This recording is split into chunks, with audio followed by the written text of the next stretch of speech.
Estamos ao vivo. Boa tarde a todos. Com grande prazer que realizamos mais um evento da Escola EDA, Escola Dialética de Direito e Administração.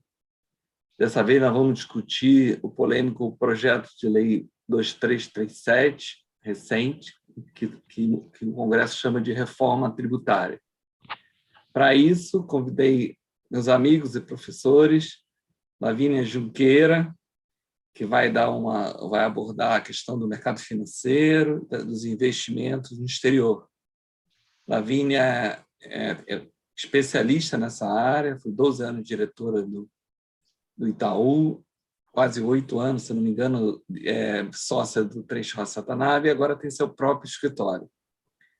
Depois disso, o Álvaro, sócio da PwC, vai analisar as mudanças significativas que houveram na Lei 12.973, no ágio, mais-valia, as questões de ganho de capital, e vai dar uma luz da visão contábil dos novos fenômenos econômicos, né? Eu começarei falando um pouco sobre uma grande novidade, que foi essa tributação dos dividendos, que veio surpreender a todos, não pelo fato dela em si, mas pelo tamanho da mudança. Muitos chamam isso de reforma, mas é um conjunto de leis, não tem uma abrangência de uma reforma, e me parece um pouco aqueles pacotões que a gente estava acostumado todo final do ano da Receita, que soltavam um conjunto de normas fechando lacunas de planejamento e outras coisas. A grande motivação disso foi uma promessa de campanha do nosso presidente de que ia ampliar as faixas, ia reajustar, atualizar as faixas da tabela de imposto de renda, uma medida muito boa, porque, segundo a Fiesp, a tabela está defasada em 45%. Então, é meritória essa medida de atualizar a tabela. Na verdade, isso acaba gerando uma distorção muito grande, tributar pessoas que não têm capacidade contributiva, e isso aconteceu nos últimos anos. Como é que se dá isso, né? A faixa de isenção passa de 1.903 para 2.600.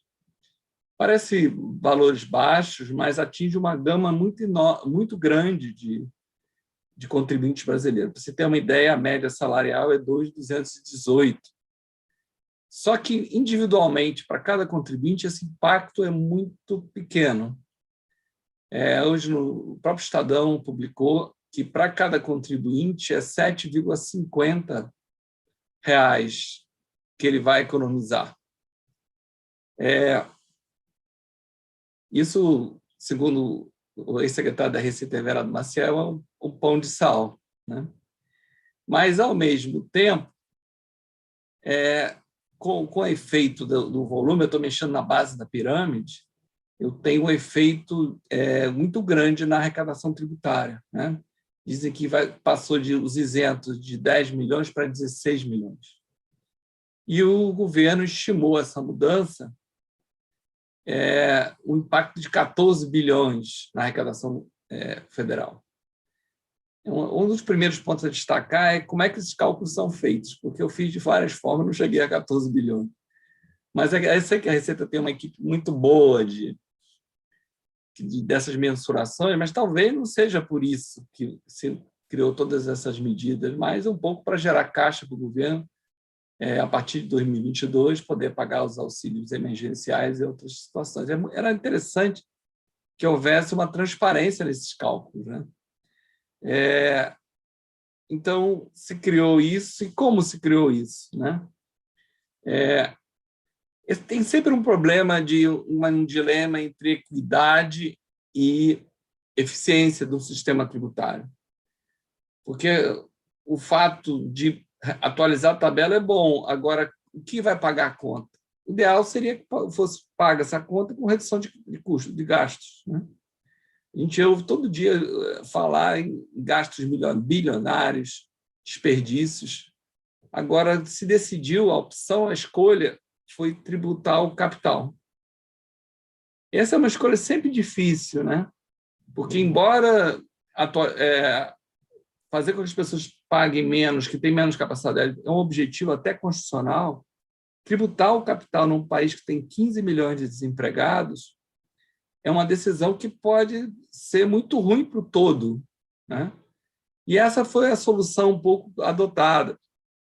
Hoje em dia, há uma grande mobilidade de capitais. Então, o investidor, quando olha, ele pode investir tanto aqui no Brasil, quanto na Argentina, quanto no México, quanto na Irlanda, quanto no Vietnã. O que ele olha, em princípio? É um tripé. Ele olha segurança, ele não quer perder o dinheiro, pode ter a rentabilidade que for, mas se ele tem ameaça de perder o dinheiro, ele não vai investir. Rentabilidade, e eles sempre perguntam, se você tiver contato com o investidor, a repatriação, quando é que ele pode repatriar, quais são as condições de repatriação. Esse é o tripé. E há uma competição, uma concorrência internacional por atração. O Brasil é um portador de capital, ele precisa de investimentos. Eu, por muitos anos, fiquei mais de 20 anos na Receita Federal. Por muito tempo, eu acreditava que era justa a tributação de dividendos. Eu pagava lá como assalariado 27,5% de imposto de renda, mais 11% de contribuição, quase 40%, enquanto os profissionais liberais acabavam não pagando menos. Até que eu assisti uma palestra que me impactou muito, do professor Richard Burr, professor que foi consultor do Banco Mundial e que teve professor emérito de Harvard. Ele, curiosamente, é um economista. E ele mostrava... Ele participou de reformas tributárias em vários países do mundo, inclusive fez a reforma, o sistema tributário japonês no pós-guerra, para você ter uma ideia. E ele defendia que uma coisa que o país em desenvolvimento não podia fazer era tributar capital. Ele falava que, ao tributar o capital, e a necessidade do empresário brasileiro atrair recursos, com a tributação ele ficava em condições de desigualdade com os outros países. E a solução dele ou era não pagar esse tributo, ou através de subsídios e formas que nós conhecemos muito bem, para o setor específico dele, ou, muitas vezes, reduzir a salário. Então, a motivação de tributar capital pode ser uma motivação justa de equidade, igualar as tributações, mas os efeitos também podem causar problemas sociais, redução de salário, distorções. Então, eu fiquei convencido que ele defende, por exemplo, que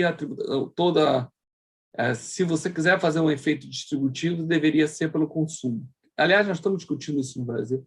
Por isso que essa reforma devia ser acoplada a uma discussão do todo o sistema e evitar tributar capital. Como é que foi aqui no caso que o sistema resolveu a tributação?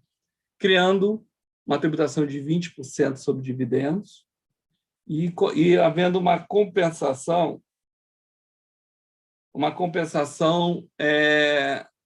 na redução em 2 anos de 5% na tributação do IRPJ, a tributação da pessoa jurídica. Então, nós fomos de 34%, iremos, né, ser aprovado esse projeto, de 34% para 29%. Nós já estamos numa tributação alta. A média da OCDE, publicada recentemente, é de 24%. O mundo estava baixando as tributações. Talvez agora deu uma mudança, uma estabilizada, mas de 20%. Então, nós estamos acima das médias. Somado a essa tributação de dividendos, nós vamos para do 29 mais 20, 49. É claro que não é 49, porque são feitas em 2 momentos e o dividendo vai tributar o líquido, então nós chegamos a 43,20. É muito alto. Maior que a dos Estados Unidos, maior que muitos países da Europa, e isso torna a nossa competitividade para a atração de investimentos muito ruim. Então, esse é o cenário que nós temos. Além desse aumento de alíquota, houve um aumento de base em várias medidas, né? Por exemplo, houve o fim da dedução do JCP, que era muito usado por multinacionais no Brasil, que a dedução foi revogada, mas não o JCP em si, a meu ver. É que, independente do caso, com uma tributação de 15%, eu sempre entendi o JCP, apesar de toda a discussão e polêmica que houve, como um dividendo dedutível, através de incentivo. Ele não é mais dedutível, eu entendia que ele ocorria, tinha uma natureza de dividendo que ocorria depois da apuração do lucro, né? Ele era uma espécie de destinação. E aí houve toda essa discussão, o fisco entendeu que era despesa, e agora revogou a parte da dedutibilidade, mas continua. Ele também passou a tributar a variação cambial, que é uma coisa, um pouco uma assimetria, né? Porque quando nas normas antielisivas tributam lucro, a variação cambial não é tributável. É mais ou menos como se tivesse moeda constante para medir o acréscimo. E aqui tem várias medidas tributando a variação cambial. Como nós estamos vivendo um momento que há 2 anos e pouco atrás, o dólar era 3, agora foi para 5,80 nesse ano, isso é um detalhe que pode ter um impacto grande na tributação desses valores. Curiosamente, adota a medida do fim do desconto simplificado, que se o objetivo era distribuir renda, as pessoas da classe média usavam muito esse desconto. A mensuração é que 27 milhões de pessoas usavam isso. Está sendo publicado. E ao fim do desconto especificado, vai aumentar certamente, e várias medidas anti-diferimento da tributação. Um ponto importante aqui é que não há regra de transição. E o estoque? Como não há regra e o fato gerador ocorre na distribuição do dividendo, que vai ocorrer no ano em que já esteja vigendo a lei, esse projeto de lei, se não houver regra de transição, na minha opinião, atinge o estoque. Curiosamente, na regra da 9249, tinha uma regra de transição porque saía do dividendo tributado para o isento. Aí o fisco fez uma regra de transição. Agora o efeito é inverso. Sai de isento para tributado e não há regra de transição. Então, ele atinge o passado. Criou-se uma isenção mensal de 20 mil, que também no mínimo, curiosa, né? Porque um dos motivos para se tributar dividendo era a distorção das pejotizações. Essa isenção é para micro e pequenas empresas. Se recebendo dividendos até 20 mil, elas estão isentas. Então, o governo está praticamente permitindo que essas microempresas...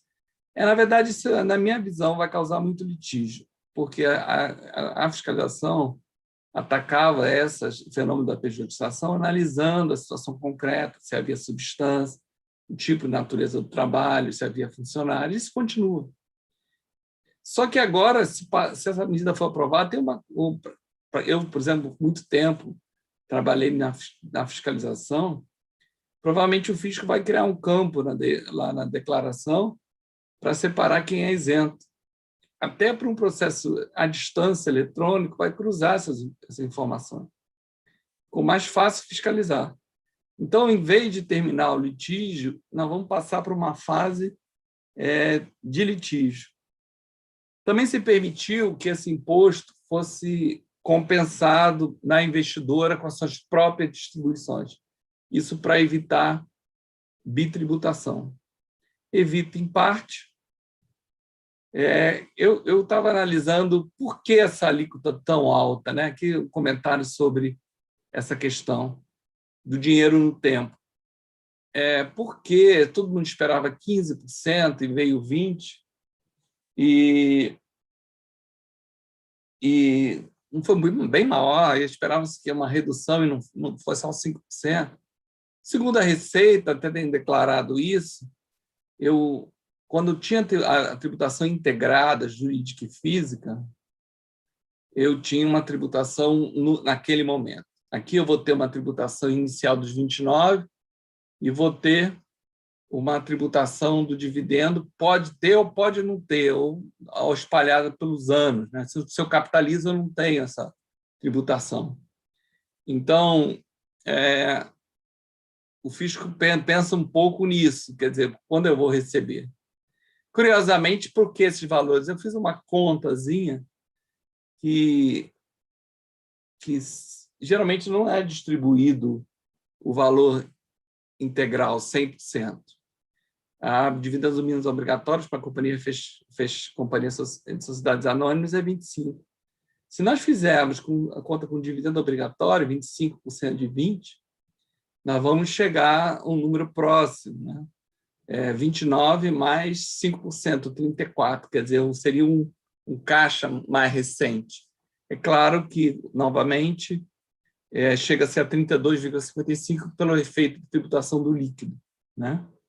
Aqui, de novo, então o fisco, pensando no fluxo, ele botou um valor maior, tributa mais próximo imediatamente e vai ter um acréscimo ao longo do tempo, que pode vir ou pode não vir. Outra medida que foi adotada foi que, se houver aumento de capital com esses valores dos lucros, não é tributado, mas estabeleceu uma exigência, condições, né? Que nos últimos 5 anos as incorporações de lucro não tenham sido restituídas aos sócios e nos próximos 5 anos também não haja restituição de capital aos sócios devido à incorporação dessas reservas. Então, prende o dinheiro, aquela história da repatriação dos recursos por um período de 10 anos.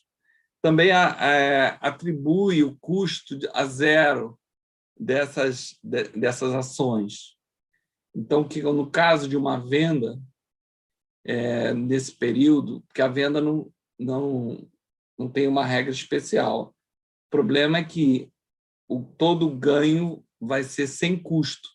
Então, dependendo se for uma pessoa física ou jurídica, vai ter a tributação do ganho 5 a 22,5% ou 34%. Que pode ser interessante, por exemplo, se eu tiver na primeira faixa até 10 milhões, 15%, é inferior aos 20% de dividendo. Também é possível criar uma regra específica quando eu entrego bens ou direitos. E aí tem que ser feita uma avaliação a mercado. Aliás, depois vocês vão ver que vai ser comentado ao longo dessa apresentação que quase tudo foi levado a mercado, né? E aqui também, de novo, e vai haver tributação se houver diferença entre o valor e o valor contábil. Toda essa é um complicômetro para um sistema já bem complicado, né? Ele sofisticou isso e vai haver possibilidade de tributação. E o fisco diz, qualquer pagamento que seja considerado como dividendo e não foi tributado, será um pagamento líquido. Então, merece reajuste da base de cálculo. Então, o 20% passa para 25%. Imagine numa fiscalização 25% mais uma tributação de 75%, já quase dobra a incidência. E se, nos casos, por exemplo, da pejotização for desconsiderada as empresas, geralmente essa vem acompanhada de multa de 150%, chegando a uma incidência, um débito de 100% do valor. Todo o valor pago pode ir para o fisco. Então, para evitar que outros caminhos sejam construídos, se criou, se turbinou, se atualizou a antiga regra de distribuição disfarçada de lucro, a DDL, que é lá do 1598, artigo 662, muito antiga, até a falência do Lagar, curiosamente, agora foi corrigido agora. Eu me lembro, quando eu comecei a fiscalizar, os mais antigos lembram, que a gente fiscalizava isso. Eu me lembro de fiscalizar, minha primeira fiscalização na Receita Federal, eu fiscalizei excesso de pagamento de prolabore. Isso foi até estranho para o Álvaro, acho que nem era nascido, e a Lavínia. porque as pessoas preferiam pagar prolabore do que pagar dividendo. Também, muitas das discussões, a gente olha a legislação de royalties, a pessoa preferia pagar royalties do que dividendo. O dividendo chegou a ser 60% na década de 60. Parece que nós estamos voltando num túnel do tempo. Agora, a fiscalização vai ver se não há mecanismos de estar pagando indiretamente o sócio, para evitar essa pesada incidência. Então, o que essa nova lei trouxe? Um rápido resumo. Ela retirou a expressão notariamente, que era muito importante, porque, embora não protegesse totalmente, mas ela dava um enfoque na lei. Por exemplo, se eu contribuía ações, como elas não eram ações de bolsa de valores, é difícil dizer que ela era notoriamente, dependia de uma avaliação individual. Sempre esse argumento era usado. A pessoa ligada foi muito definida nessa lei toda. E a novidade inclui o companheiro, não é mais o cônjuge, né? E os parentes, entre o companheiro. Ele inclui os direitos, bens e direitos, antes eram só bens. Então, a transferência de direito de imagem, a transferência de propriedade intelectual, de alguma forma, alcançada. E acrescentou todas as regras de fringe benefits, que nunca funcionaram bem para a fiscalização, porque é muito difícil você dizer o carro está sendo usado pelo sócio ou o carro está sendo usado pela empresa. Eu me lembro de uma autuação no CAF em que o fiscal foi ver os tickets de gasolina do posto. Se era perto da casa do sócio, era do sócio. Se não era, não era. O que aconteceu com esse auto? Não precisa nem falar, caiu inteiro, porque... Mas chega a esse nível de detalhe. Isso gera um contencioso, né? E aqui tem várias regrinhas, né? Eu estava até comentando antes de entrar aqui com a Lavínia, quando você detalha muito, quem tem experiência em elaborar a legislação, você sempre há um caminho, que alguém descobre um caminho que não está normatizado, sabe? Que é uma forma de burlar as exigências, né? Os italianos já diziam fata lege, fata trampo. Quer dizer, quanto mais você... Por isso que as regras gerais antielisivas, as normas gerais, elas funcionam bem, porque você dá uma abertura. Quando ela é muito específica, é muito fácil. E aqui tem algumas novidades, por exemplo, distribuição disfarçada, perdoar a dívida. Isso era acho que o fisco pensou que é um mecanismo. Quando eu não quero distribuir dividendos, eu empresto dinheiro. Só que a dívida, muitas vezes, nunca é paga. E aqui caracterizou, né? Então, pagar aluguéis, ROIs, juros, que exceda o valor de mercado, e tudo dependendo de avaliação. A isenção do dividendo acabou com todo esse litígio, e ele vai voltar agora. Por fim, estabeleceu a obrigatoriedade do lucro real, que quis comentar por interessante.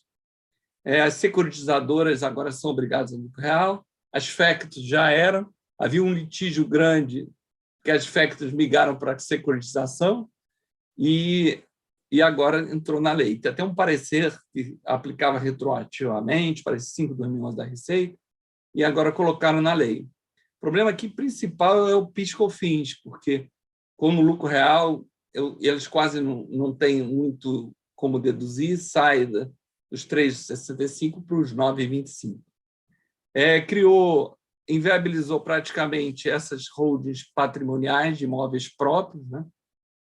Se for 50% da receita bruta desse rendimento, ela não pode ser lucro presumido. Agora vamos ter que ver se vai valer a pena, né? Engraçado que ele criou uma norma antielisiva, essa e na seguinte, dizendo, olha, se você for sócio, os seus aluguéis também entram nessa conta de 50%, e acrescentou conselheiro e administrador. Nessa e na seguinte que eu vou comentar.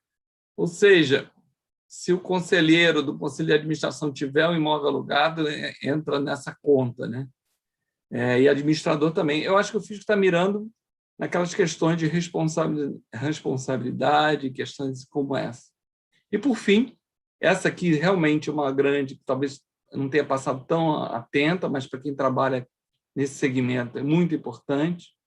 Não pode ser lucro real quem tem atividade o objeto principal de exploração de direito de patrimônio de autor ou de imagem, nome, marca ou voz.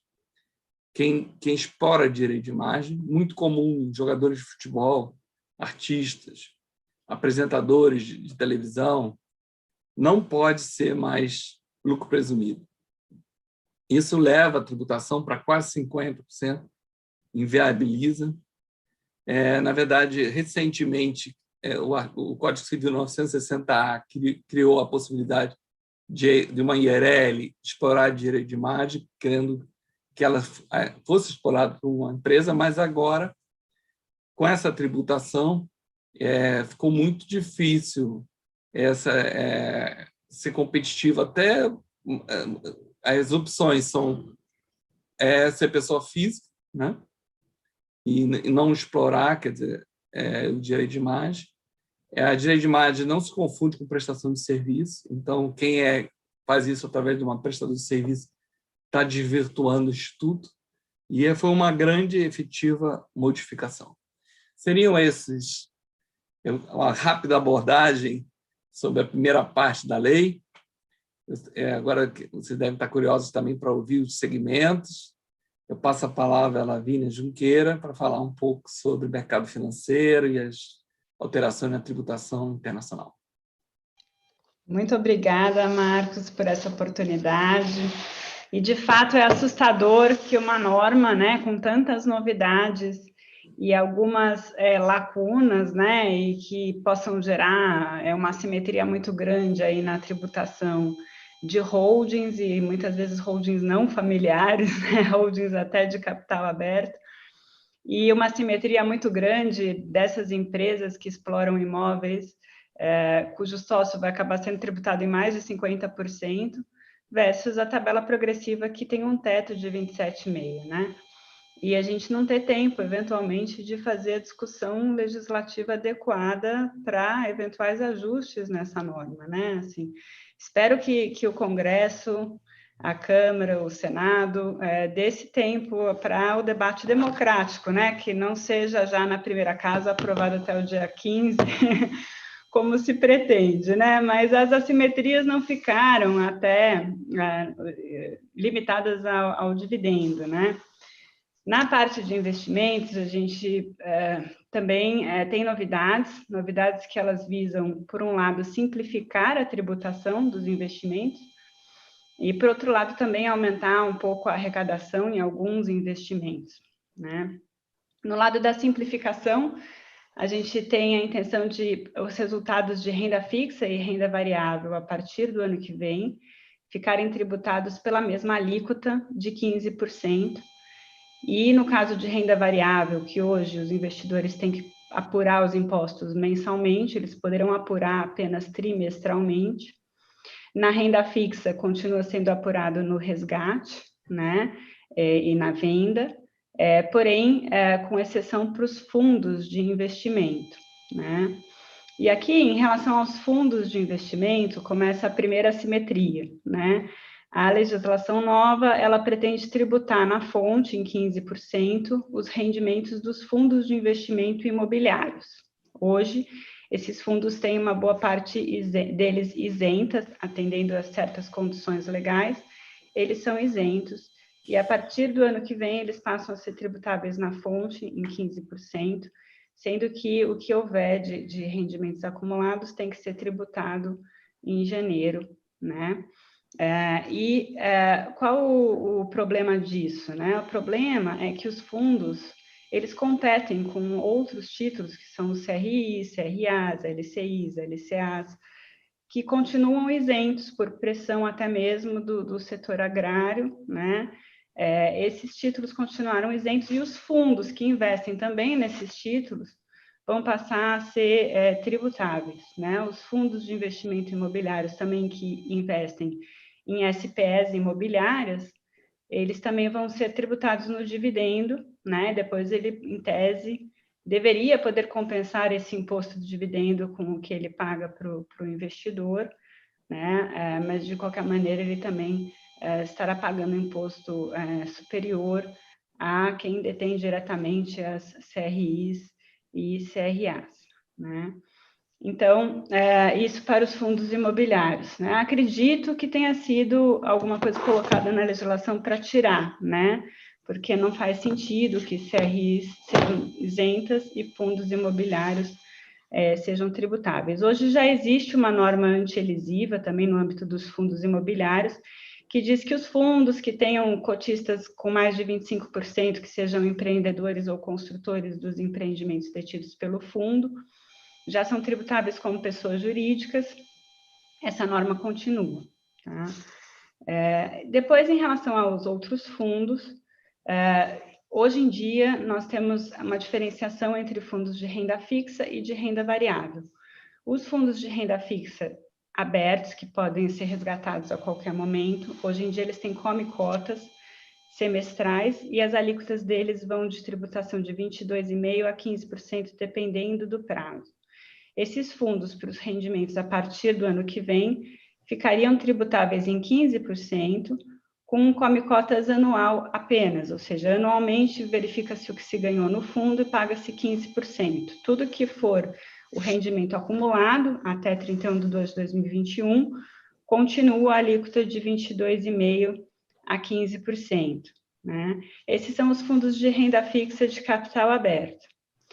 Existem também os fundos de ações de capital aberto, que hoje eles são tributáveis em 15% só no resgate de ações, de cotas, e eles vão continuar também tributáveis em 15% só no resgate de cotas.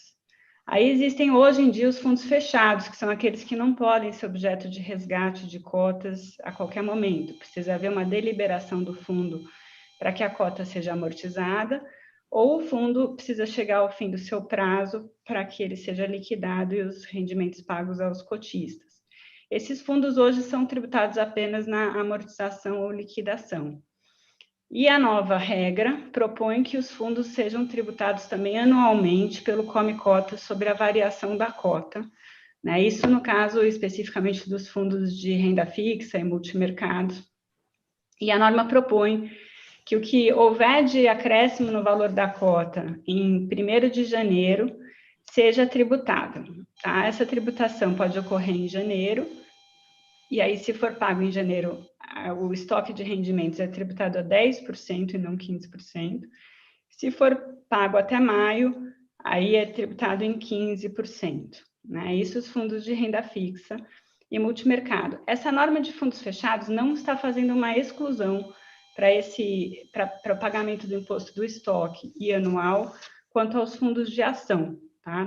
Nós acreditamos que tenha sido também um esquecimento do legislador e que, de qualquer maneira, deveria prevalecer a regra geral do fundo de ações, que ele não está sujeito ao come-cotas. O conceito é que ele não é uma renda efetivamente realizada, né? Se ele tem que investir mais de 67% em ações, muito provavelmente, o que tem ali é a variação de mercado das ações não necessariamente realizado, e por isso ele não está sujeito ao come-cotas, mas o legislador esqueceu de excluir os fundos fechados de investimento em ação. Então, hoje, os fundos abertos de investimento em ação não têm come-cotas, porque o ganho não é realizado, e o fechado, com muito mais razão, não deveria ter, porque não tem disponibilidade do dinheiro para o cotista, e ele não está excluído, mas a gente entende que deveria estar excluído.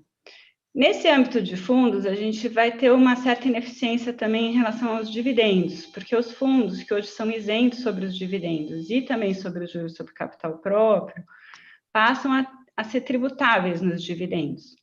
E aí o que diz a regra? Que o fundo ele pode creditar esses dividendos aos cotistas, né? Ele deveria ter permitido pagar em dinheiro esses dividendos aos cotistas, sem que o cotista fosse tributado. Mas ele não permitiu isso, ele permitiu aumentar o custo de aquisição.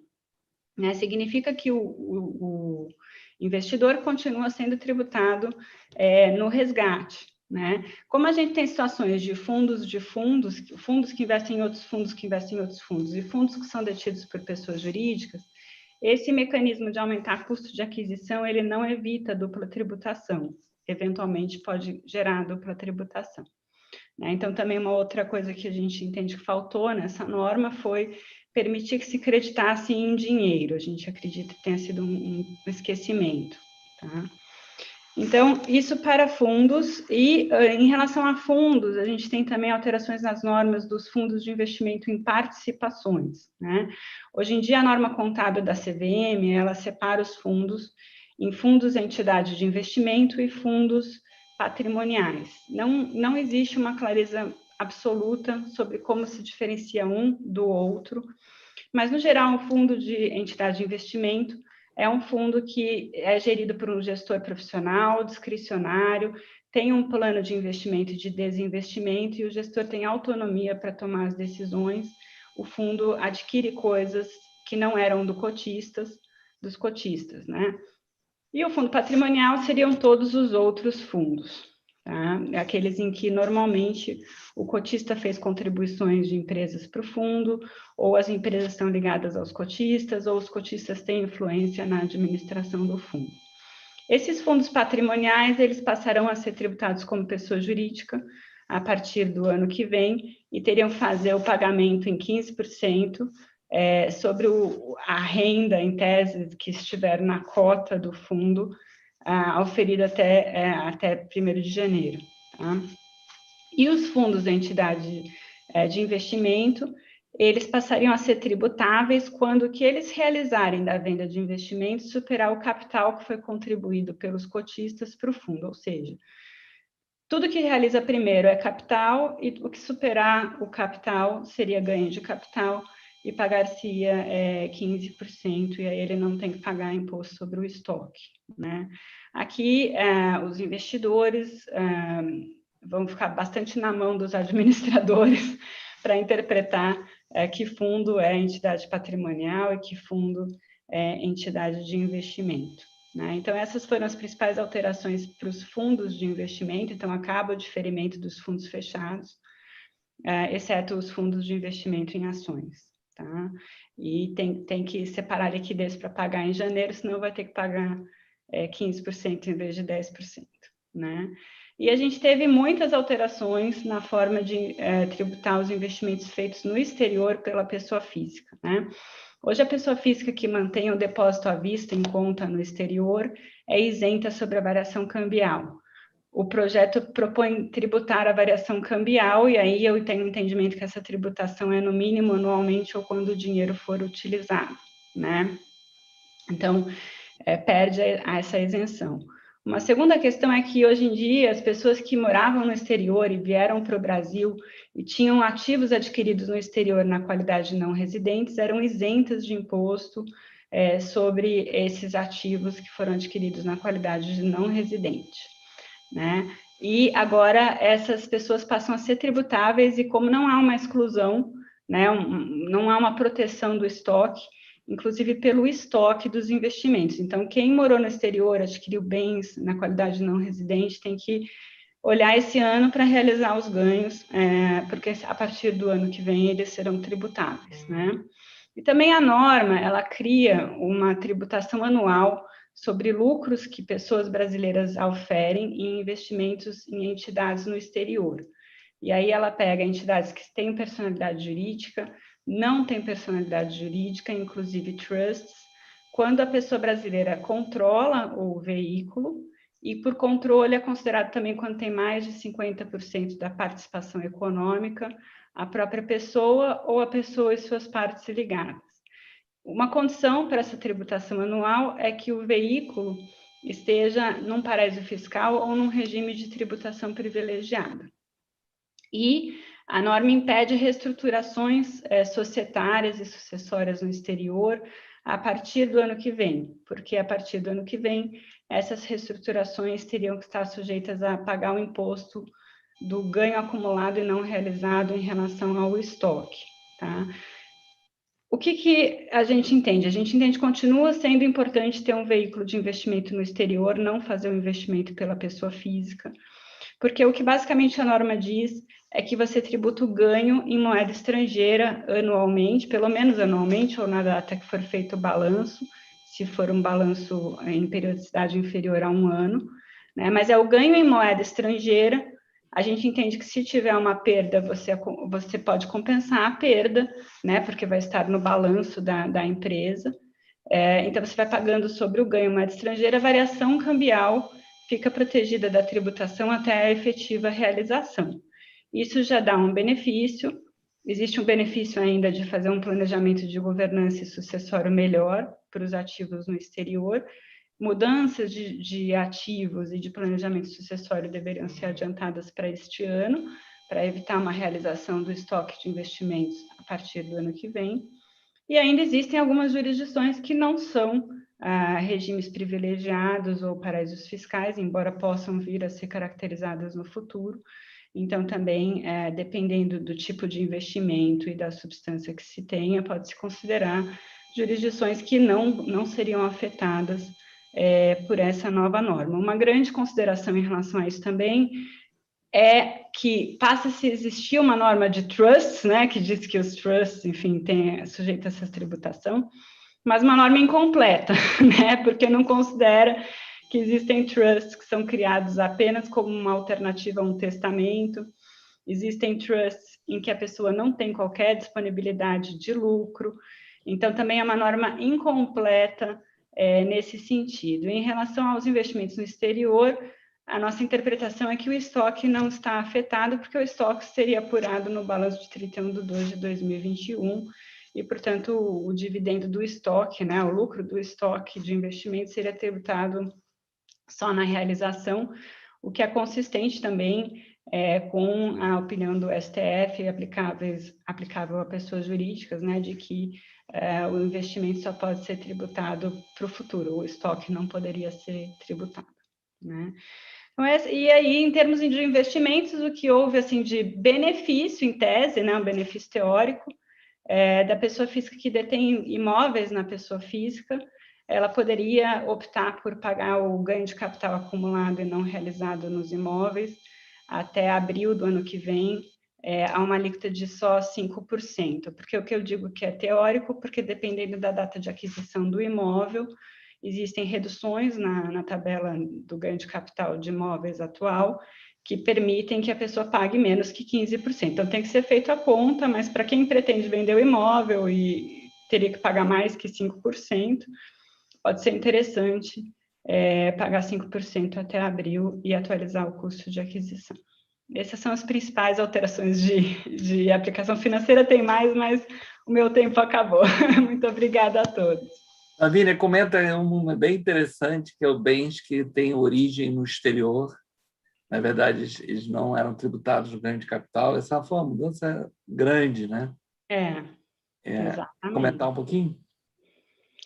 Não, basicamente isso, né? Quer dizer, está acabando com a maior parte das isenções aí, né? E o pior é que o pessoal investe no exterior para poder ter a proteção da variação cambial, né? Agora, essa proteção, em grande medida, passa a ser tributável, né? Então, é um pouco Obrigado, menos. Lavínia. Obrigada. O doutor Álvaro agora vai fazer os comentários. Vamos aprender com ele. Vamos lá. Certo. Primeiro, só para descontrair um pouco, você falou do excesso de retirada de administradores. Quando eu comecei a atuar na área, a norma já tinha sido revogada um ano antes, uma coisa assim, mas eu cheguei até a lidar com o tema porque os autos de infração ainda estavam, enfim, sendo discutidos, né? Então, eu cheguei a avaliar esse tipo de tema. Era um troço bem complexo, inclusive, para calcular, tá? Mas vamos lá, eu queria, aproveitando alguns comentários, Marcos e Lavínia, que vocês fizeram, eu vou comentar um pouco aqui dos impactos em reorganizações societárias relacionados à ágil, também transações envolvendo reorganizações no Brasil e no exterior. Um ponto bastante que está em linha com o comentário de Lavínia é a simetria. Em diversas situações, vocês vão ver aqui que o ganho, a avaliação a mercado, ela só funciona se o valor de mercado for superior ao valor contábil. O contrário, ele não se aplica. Essa é uma assimetria, muito em linha com o comentário de Lavínia.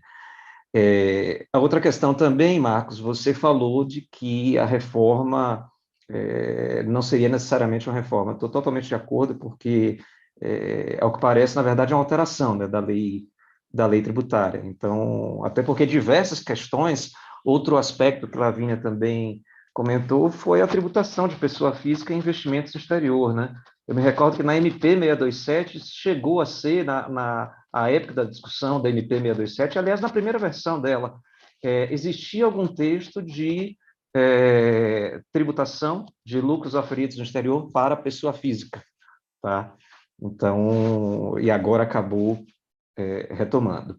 E antes de iniciar aqui os temas de reorganização, eu queria reforçar um ponto importante que se refere a lucros e dividendos, tá? A tributação de lucros e dividendos.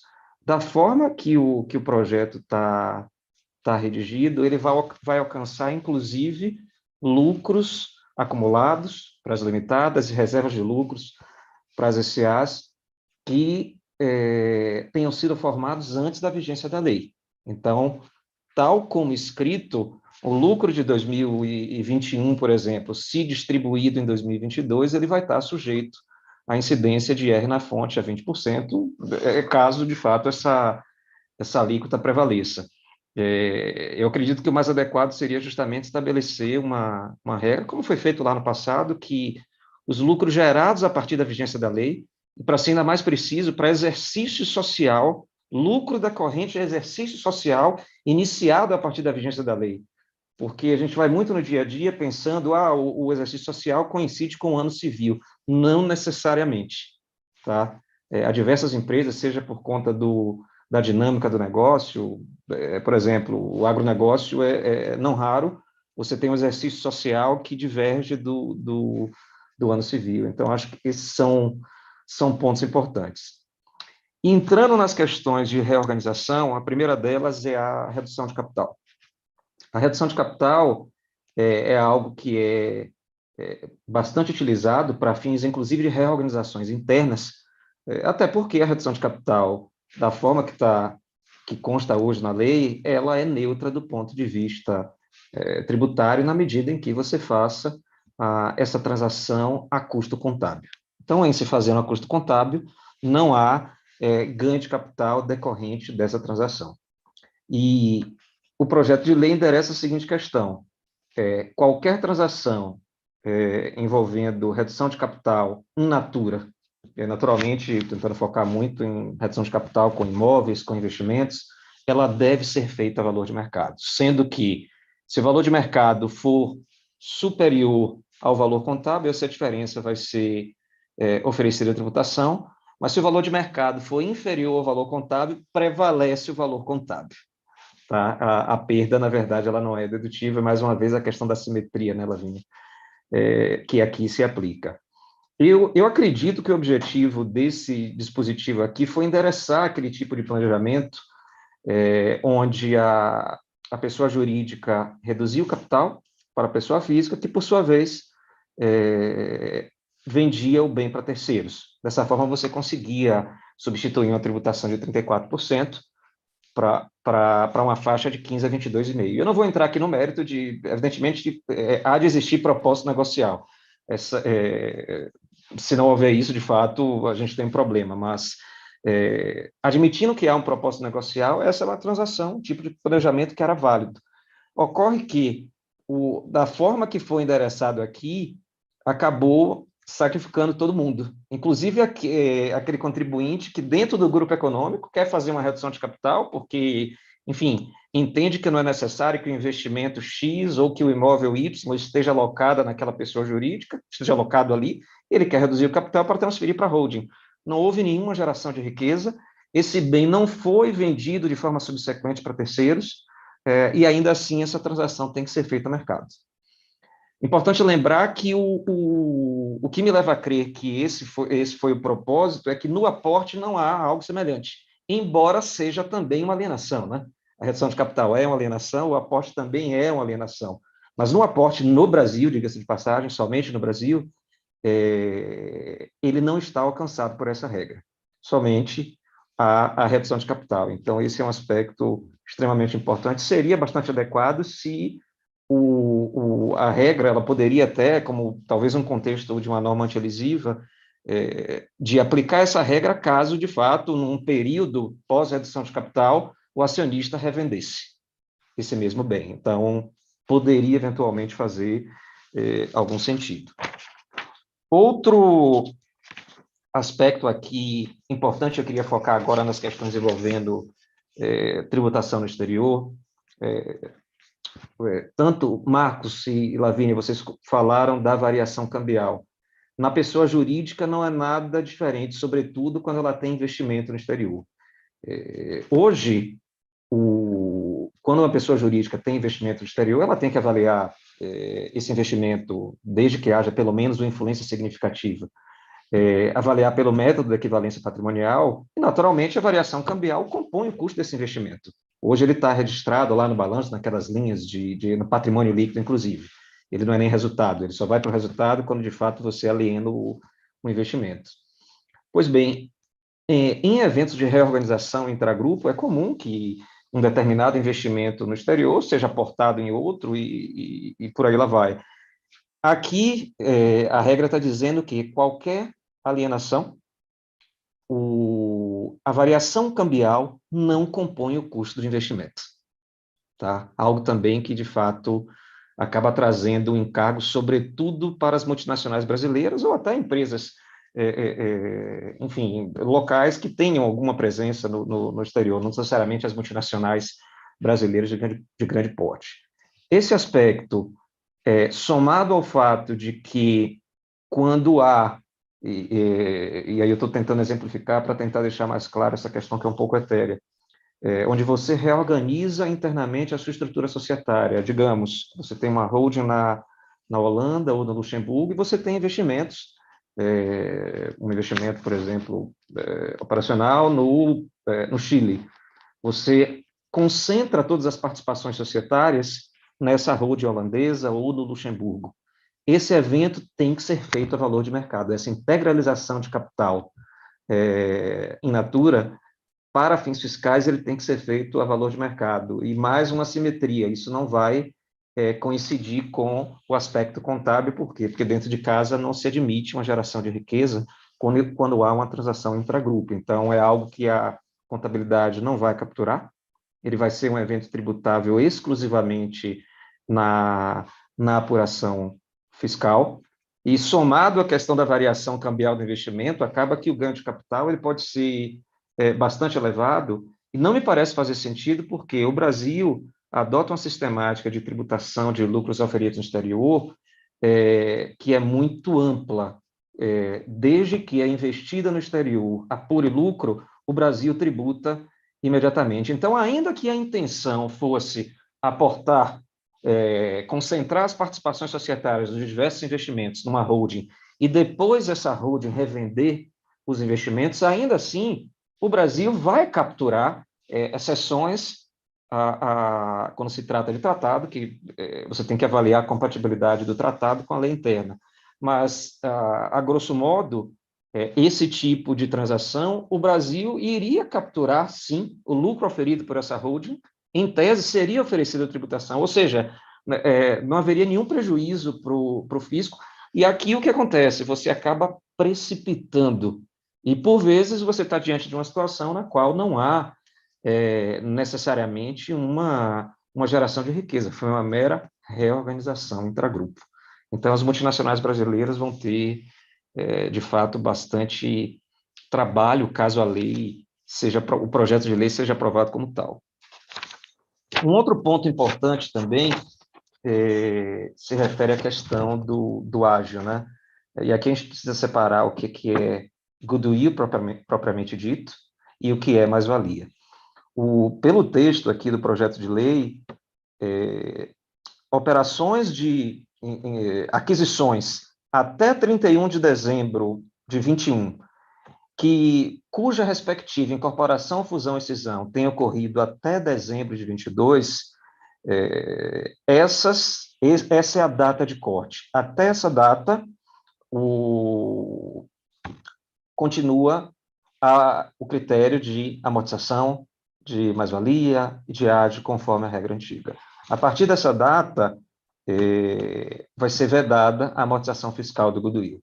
Então, esse benefício, que de fato é algo, um apelo bastante interessante quando se trata de operações de M&A, a partir de 2023, em tese, ele não mais existe.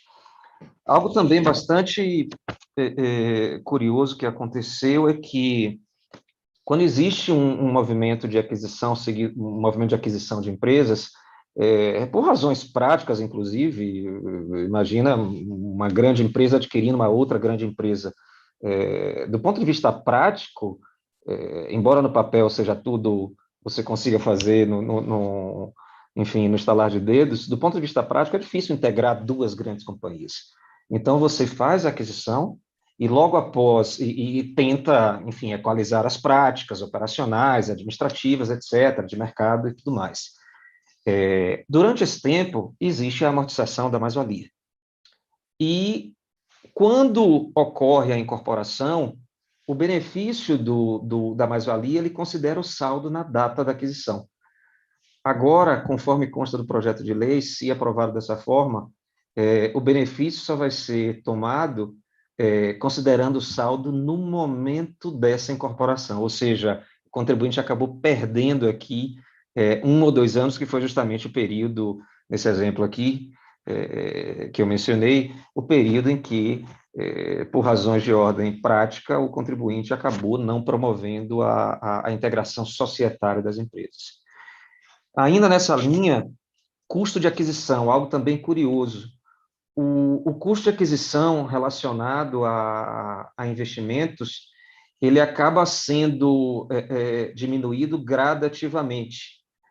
A parcela de mais-valia e a parcela de goodwill, quando você adquire um investimento, isso vamos imaginar o cenário pós-2023, você adquire um investimento e a parcela associada à mais-valia e goodwill, ela vai ser gradativamente abatida do seu custo de aquisição, que significa dizer que, no futuro, se o contribuinte alienar aquele investimento, ele vai ter um ganho de capital, de fato, maximizado. Esse é um detalhe que de fato, causou bastante surpresa. Não menos importante é a amortização de intangíveis. Os intangíveis adquiridos a partir da vigência da lei, caso esse projeto de lei seja aprovado tal como escrito aqui, que não tenham prazo de vida útil definido. E aqui a gente não está falando de intangíveis como, por exemplo, eu comprei um direito de uso para explorar um ponto comercial durante 10 anos. Vai prevalecer os 10 anos. Agora, uma patente que não necessariamente você tem ou qualquer outro intangível em que não haja um prazo claro de utilização, onde, na verdade, você pode até mensurar por valuation, sobretudo falando de tecnologias, etc., o prazo de amortização seria de 20 anos. Isso faz com que, economicamente, funciona bem, o contribuinte, teoricamente, não perde, mas existe um efeito nefasto de dinheiro no tempo, porque você apropria 240 avos todo santo mês. Então, é uma amortização muito lenta que faz com que, em termos de efeito caixa, a Receita Federal acabe arrecadando mais. Então, esse foi um impacto extremamente importante. E, por fim, eu queria comentar algo também que algumas empresas certamente têm se preocupado bastante, que é a alienação indireta. Aqui no Brasil já existe essa regra para alienação direta. Quando um não residente aliena ações, na verdade, aliena bens, tá, situados no Brasil, para um brasileiro ou para outro não residente, essa transação ela está sujeita a ganho de capital de não residente, que é tributado nas mesmas regras da pessoa física, aquelas faixas de 15 a 22,5%. As regras são idênticas às da pessoa física, e isso acontece para alienação direta. O contexto disso é o princípio da fonte.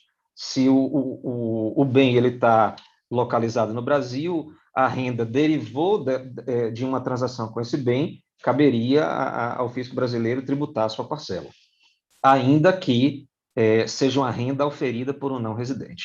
Pois bem, na alienação direta, isso já existe, está claríssimo na lei, artigo 26 da Lei 1833, desde 2003, é algo que está, de fato, sacramentado. Só que agora foi incluída aqui uma regra que outros países da América Latina têm, e me causou, quando eu li isso aqui, eu tive uma sensação de déjà vu, porque eu já no Peru, a regra está muito parecida com a da legislação peruana. Eu tenho alguns clientes que têm investimentos, enfim, Peru, Colômbia, dentre outras jurisdições da América Latina, e há sim, esse tipo de regra na qual, imaginem só, que o investidor lá fora, que não é o acionista da empresa brasileira, negociações acima de determinado percentual, que está previsto aqui na lei é 10%, acima de 10%, e aí, desde que o Brasil, o valor de mercado do Brasil, represente mais de 50% do negócio no mundo inteiro, e que o valor de mercado no Brasil seja de 100 milhões de dólares. Então, se todos esses requisitos forem observados, irá gatilhar o ganho de capital de não residente. Por mais curioso que pareça, embora não tenha sido uma venda das ações, por exemplo, da empresa brasileira, ou das cotas da empresa brasileira, foi uma alienação indireta, e assim a legislação presumiu que esse evento atrai um ganho de capital aqui no Brasil. Então, imagine uma determinada situação em que eu tenho percebido que diversas empresas do segmento de tecnologia, também no segmento de bancos, enfim, algumas fintechs, empresas de educação, tecnologia, elas têm buscado listagem na Nasdaq. E qual estrutura geralmente é feita? Por uma questão de ordem meramente societária, a empresa que é listada é uma empresa que está numa jurisdição como Cayman ou BVI. Por quê? Porque é fácil, é uma estrutura bastante comum para fins de listagem nos Estados Unidos, diga-se de passagem. Óbvio que existem facilidades de questões societárias, cambiais, isso é mais atrativo para o investidor. Então, essa é a empresa que busca listagem numa bolsa fora do país, e embaixo, sob controle dessa empresa, você tem os ativos brasileiros. Então, imagine, em cada mudança que represente mais de 10%, e nessa situação que eu estou mencionando aqui, o valor de mercado do Brasil naturalmente excede a 50% do total do negócio, haveria um ganho de capital de não residente. Então, imagine a situação em que a própria empresa tem que controlar isso, e o que é pior, a empresa ela é responsável solidariamente por esse tipo de encargo. Esse é algo que me causou bastante estranheza, porque a empresa foi objeto da transação e de forma indireta. Então, não caberia, pelo menos a meu ver, não caberia imputar à empresa a responsabilidade pelo não pagamento do imposto retido na fonte, que seria a prerrogativa seria justamente do comprador, tá? Ou do procurador do comprador, caso o comprador seja um não residente. Então, esse aspecto, ele realmente complica a vida desse perfil de empresas, que são empresas brasileiras, mas que listaram lá fora através de uma holding em Cayman, BVI, ou alguma outra jurisdição que é bastante atrativa para o mercado de capitais norte-americano, ou até também empresas que que tenham uma outra configuração societária, mas que o Brasil tenha, por assim dizer, protagonismo no que se refere a valor de mercado. E isso é algo muito, por assim dizer, etéreo, né? Porque imagine, valor de mercado, às vezes criou-se uma nova tecnologia, então valor de mercado, naquele intervalo de 12 meses, ele pode ter sido, enfim, ele pode ter tido algum acréscimo, o que não necessariamente se sustenta a longo prazo. Quais são os critérios de valoração a mercado? Não está claro que tipo de método de avaliação vai ser usado.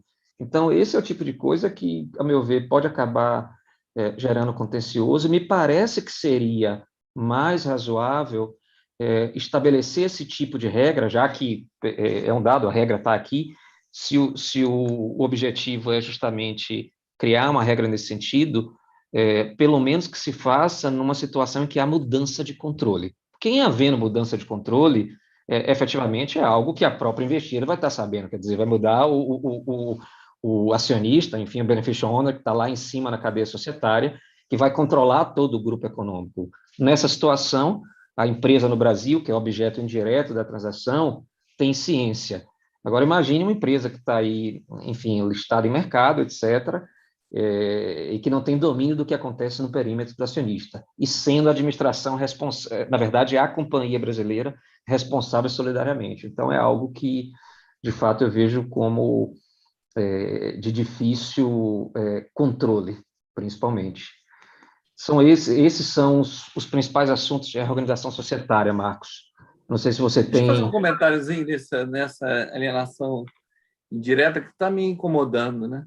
Uhum. Não foi estabelecida quando a alienação ocorre num país de baixa tributação, um país de regime privilegiado.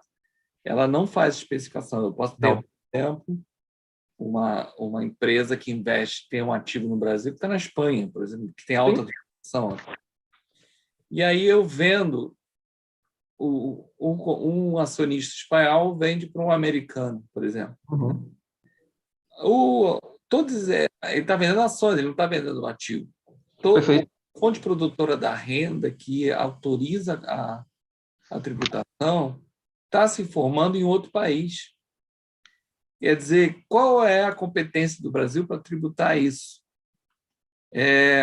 A meu ver, vai ter um problema dos dois países querendo tributar. E a Espanha não vai aceitar o crédito fiscal, e não vai compensar, porque ela vai entender que a tributação é dela. É diferente se eu estivesse num país excepcional. Uhum. Mas a norma não fez exceção, né? Não fez. E, de fato, não é nenhuma regra, por assim dizer, anti-elisiva. Se você tiver um paraíso fiscal, ou que a holding lá fora esteja sujeita a regime fiscal privilegiado, não.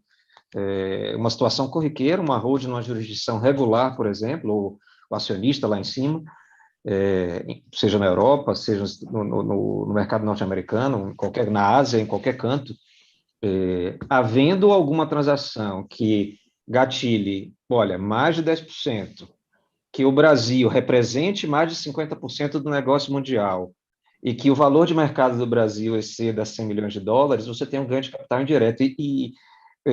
Como eu já comentei, a legislação realmente está muito semelhante à que existe na legislação peruana. Aqui a gente tem no América Latina, a gente tem no México, a gente tem na Colômbia, tem no Chile, e um caso icônico que aconteceu lá no passado, que é sempre mencionado em literatura de tributação internacional, foi o caso da Vodafone, onde o fisco indiano ele tentou justamente tributar essa alienação indireta, sendo que naquela situação existia um paraíso fiscal. Tá? É importante citar isso, acho que foi muitos planejamentos. Agora, outro ponto aí é a responsabilidade de uma empresa brasileira por um fato gerador ocorrido no exterior.